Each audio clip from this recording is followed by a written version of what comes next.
Today I want to give you an update on my Wilson Combat EDC X9S and some holster options. I know a couple of you have been waiting on this video, and I finally have enough holsters, sadly, that I can report back and give you some information.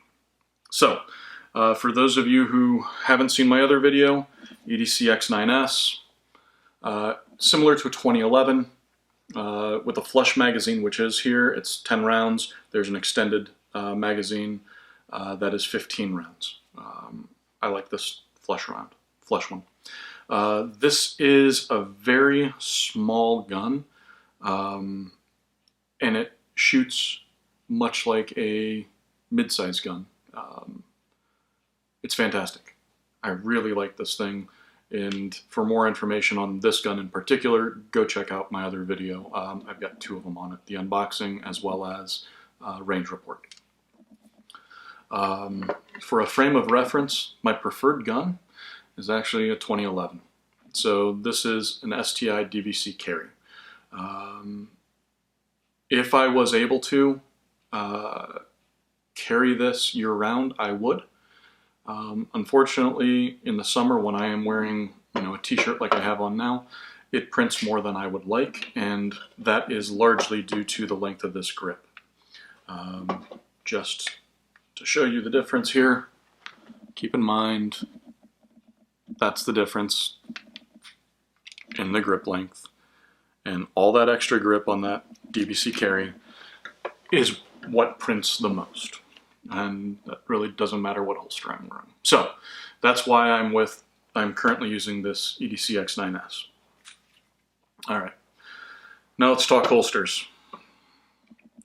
When I got my Wilson, I ordered from Wilson a holster. It's manufactured for Wilson by Precision Holsters. I actually went straight to them and just got this one. They said it's made for the EDC X9S. My issue with this is, and the issue that I'm going to have with almost all of these, is that this holster, while comfortable and while it works, it's about 3/4 of an inch too long. If you can see this, you can see that that muzzle sits back, and that's about 3/4 of an inch back. So this is longer than it needs to be. When I bought it, I had thought that this would actually be perfect since it was supposed to be designed for it. It's got the dual clips. I'm not a huge fan of it, but I prefer a claw, but concealability wise it works pretty well. I don't really have an issue with it. I will show you these three holsters on me so you can judge for yourselves, but decent choice. I just wasn't happy because it was longer than it needed to be. So what I had been doing was using a LSI, Long Shadow holster. I had ordered this for my Staccato, 2011. The EDC fits just fine in here. I have the same problem with this holster, where that muzzle sits back. Keep in mind, this holster wasn't made specifically for this gun, it was made for a longer barrel. So I knew that was going to happen here, but I preferred this holster to that Precision holster. So this is what I have been carrying. It works well. It's a good, simple holster. They just take a while to get. I think it was 60 days to get these, but I'd fortunately had this. It actually came in just after I bought the Wilson, but I had had it ordered for another purpose. It's actually cut for a red dot on my Staccato, but regardless, it's a good option. I've got it.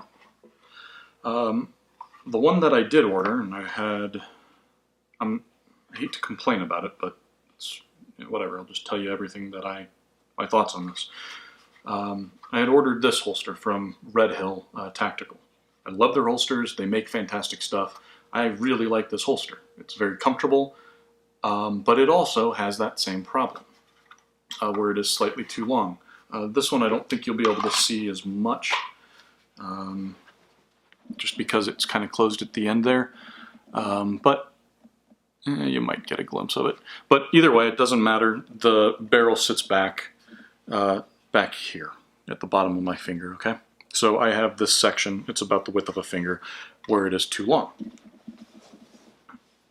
I actually spoke to one of the ladies over at Red Hill and asked if that was correct, and the answer is yes, because while they have a mold specific for their gun, they also have a secondary mold, and so they just kind of pick the size that's closest to it. That's my understanding of their process. If you know better, go ahead and correct me, but that's the understanding that I have. So this overall length is going to be a little longer than necessary, even though it is perfectly molded to the gun, and it works really well. I may go ahead and modify this one, just because I really do like it. If I do that, I'll make a video, but the gist of it is you take a heat gun, trim off some of this kydex, take the heat gun, heat this up, reform it. So basically I'd cut it down to where the muzzle is, a little long, basically cut off a 1/2 inch, and then just kind of squeeze this edge down so that I get this nice edge that they have there. And then I'd have to smooth this stuff over, just get a sanding wheel or something. Anyway, I may or may not do that, but the whole reason I'm bringing that up is when you intentionally buy a gun that is small and concealable, like this is, I want to keep my holsters as small as possible. So while these are all good holsters, I think they could be made smaller. I understand the limitations. I'm not dissing on the companies in any way. I'm just telling you what I see from these. So, all that being said, let's get into this. This Red Hill holster is my favorite. I think largely, there's two reasons for that. It prints a little bit less, it shows a little bit less because the edges here are softer than this LS Long Shadow holster. These are a little bit more sharp edges. Again, they're not sharp, but they're harder edges than this one. Okay. I also chose to put it's the Cryptek fabric on top of this. So there's a nice fabric on this all around, so it's got a nice feel to it. Whereas this LS holster, I had, it's a suede-like material. I don't know what they actually call it, but they glue it onto the back of this holster. So this works well. I like the Red Hill one better. These both have a good claw on them, but I like the Red Hill options better. They give you the option of 2 size extensions here, so I can use this medium one that I've got. There's also a larger one if you need it, but this one works really well with this gun. And the claw basically pushes that grip into your body. Helps with concealment, so I like this. Again, over at the LSI holster, it does have the claw. It's non-adjustable, but it works well. I have no problems with it. I just, given the choice between the two, I prefer the Red Hill one. Okay. This Precision holster is my least favorite. I don't like the 2 clips. I understand some people do like them. I get it. Makes sense. You don't need the claw with it. That's fine. It is fairly comfortable. I don't have any real problems. I just don't like messing with the 2 clips. That's personal preference.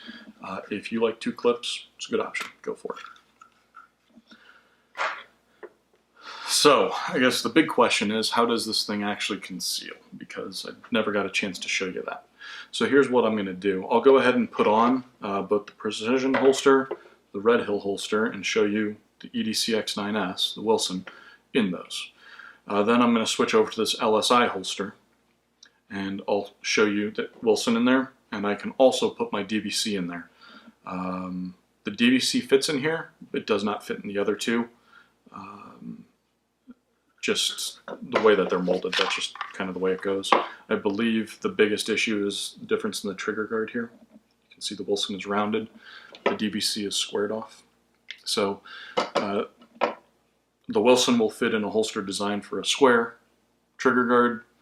The DVC will not fit in one with a round trigger guard. So that's the large difference. If I cared to carry one of these holsters and that DVC, I could easily fix that. I've done that before. But the DVC fits just fine in this LSI holster, so I can show you how those 2 guns compare in the same holster.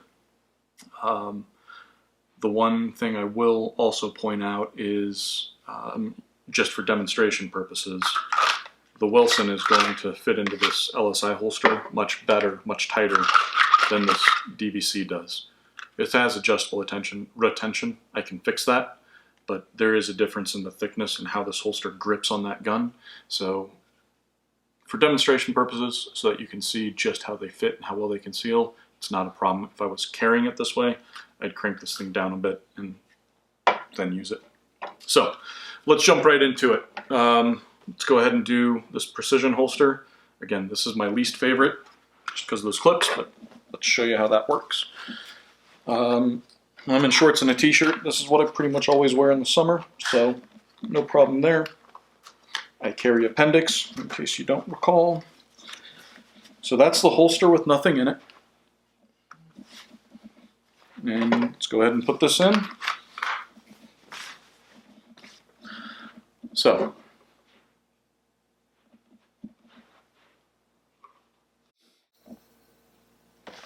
conceals really well. Let's see if you can get a shot. This is the one thing that shows no matter what, is kind of this belt area. The holster pushes your belt out, so your belt buckle is going to show, your belt's going to stick out. That shows more than the gun itself, okay? So I've got this little lump here, but that's just a belt buckle. But be aware of that. That's kind of how that works, okay? But this holster works well. I can draw well with it. No problems there. Sitting down. This is where I think if that holster were a little bit shorter, it would be more comfortable. It's fine. I'll just show you. So this is going to be, the bottom is right here, okay? So as you sit down, it just kind of pinches your skin a little, just like appendix is going to do anyway. Again, I think this just would go away if that were a little bit shorter like it could be. But it's comfortable enough. I've got no problems with it. The only reason I don't carry this is because of the two belt clips, okay? It works fine, conceals well.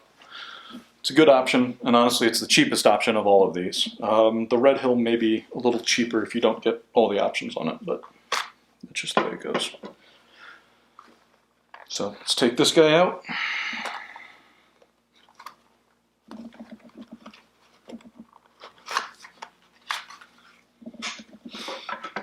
So now we're going to do the Red Hill Tactical.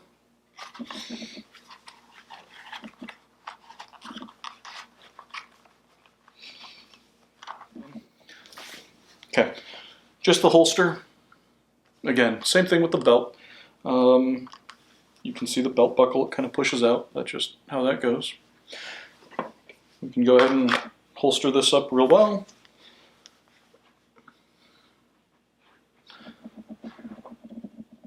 No real issues here. This is just a simple t-shirt. It conceals well. You can see where this gun is. I can draw very easily. So, no problems.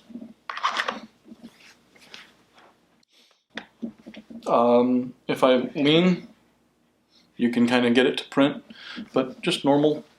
You're going to have that no matter what, but just normal walking around, this conceals pretty well. You don't really, you can see where this grip is right here, but just walking around,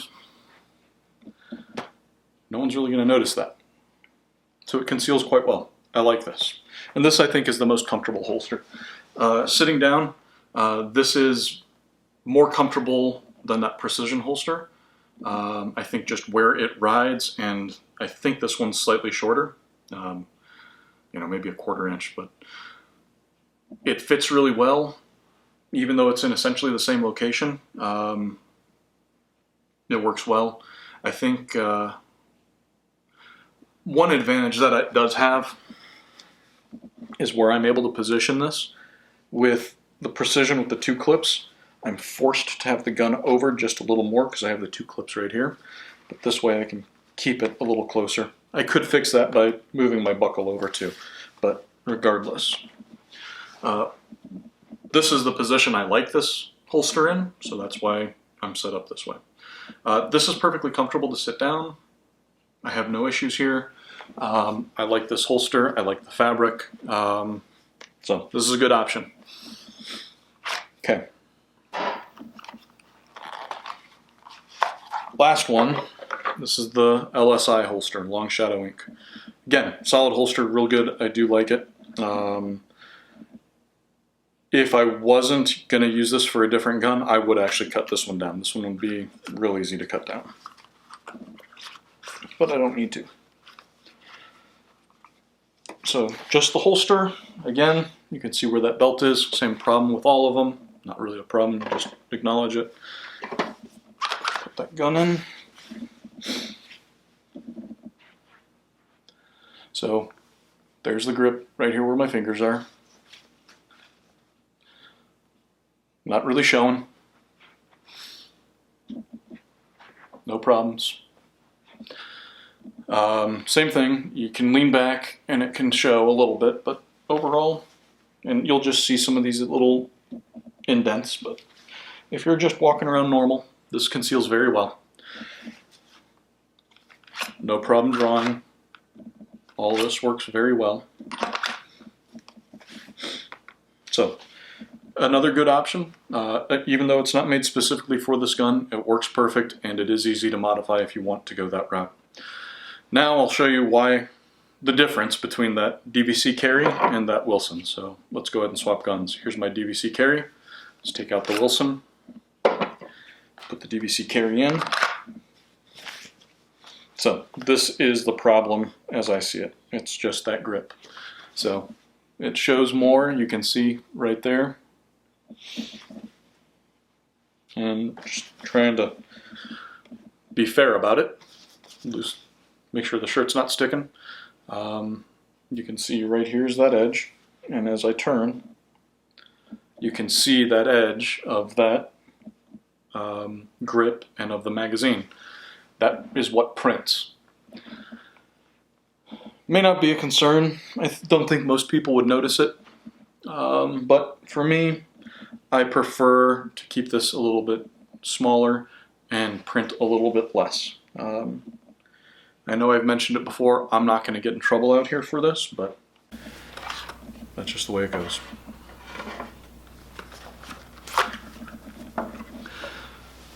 So, that's the 3 holster options, appendix holster options that I've got for my Wilson EDC X9S. In my opinion, the Red Hill Tactical is the best of the 3. Just straight from the way you get it, even with its shortcoming of being a little longer than it needs, which applies to every single one of these. This is a fantastic holster. It's very comfortable. I optioned it with this fabric, so you can get the fabric coating on it. I think they call it their premium holster. And I optioned the claw on it. Again, I think that was maybe 10 bucks. So I've got $30 worth of options on this. Holster's 90 bucks, all said and done with these options. You could get it without the fabric. I think that saves you 20 bucks. But this is much more comfortable. So I would go that route that's what I would suggest. And like I said, if I decide to cut this down, I'll let you know and I'll go ahead and make a video on it. If you need to, you could get away with just about any 2011 holster. So if you've already got a 2011 holster, this Wilson EDC X9S should fit in it. It will need adjustable retention because this is a little bit wider in the slide in certain areas, so it's going to grip differently. But you should be able to do that pretty easily. So if you have a favorite holster, that's a good option. This one specifically was made for a Staccato P, so I can tell you that the Staccato P mold and this X9S, they work just fine. The only caveat being you have to be able to adjust this and adjust the tension on it.